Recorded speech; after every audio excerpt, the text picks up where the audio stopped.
Chers amis, bonjour. Je poursuis les entretiens qui ont pour titre La parole de Pierre.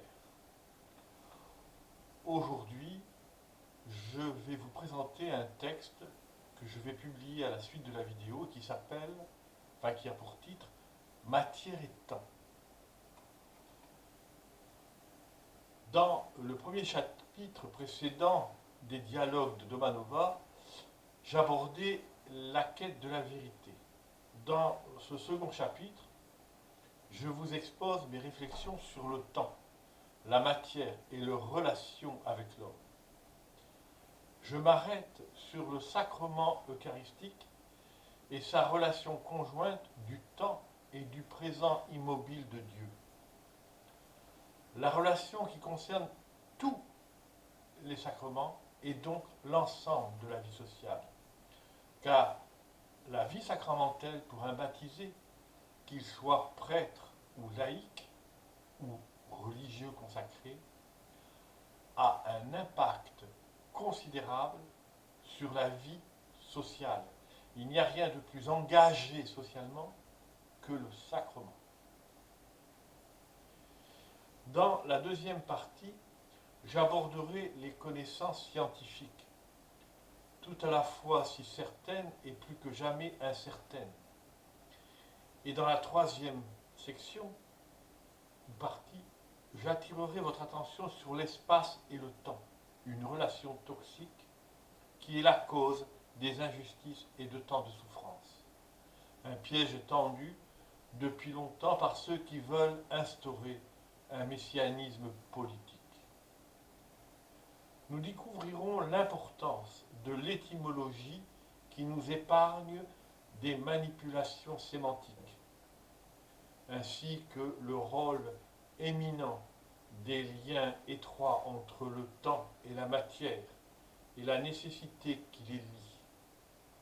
Tous sont créés ex nihilo, c'est-à-dire la matière et le temps sont créés de rien, en même temps. Si l'agneau de l'Apocalypse dit « Je suis l'alpha et l'oméga », c'est-à-dire Jésus ressuscité et glorifié auprès de son Père, c'est que la matière et le temps sont tous les deux des créés. Et l'agneau n'a pu le dire qu'en tant que verbe incarné dans l'humanité de Jésus le Nazaréen. Il a fait l'expérience du temps et de la matière puisqu'il a pris tout de la condition de l'homme. À son ascension, Jésus a emporté dans la Très Sainte Trinité une particule de matière glorifiée. Ce faisant, il a emporté avec elle le temps. Aussi, en enseignant qu'il est l'alpha et l'oméga, il affirme bien qu'il tient les deux bouts de la création. Nous découvrirons le sens profond des versets concernant le tohu bohu, et que le temps existe bien avant le mur de Planck. Il n'est pas possible de prétendre mesurer le temps ni de donner un âge précis à la création. Nous ne sommes pas Dieu. Gardons en mémoire que la création visible est en dehors du présent immobile de Dieu, mais elle est promise à une glorification, un changement d'état et non de nature. Nous cheminerons dans la contemplation du don de Dieu. Je vous souhaite une très bonne lecture. Je vous remercie de votre attention et je suis à votre disposition pour répondre à vos questions.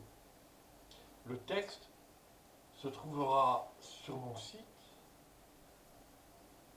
ayant pour titre Dialogue de Domanova, chapitre 2, et la première partie concernant ce que je viens de vous dire. Chers amis, merci, à bientôt.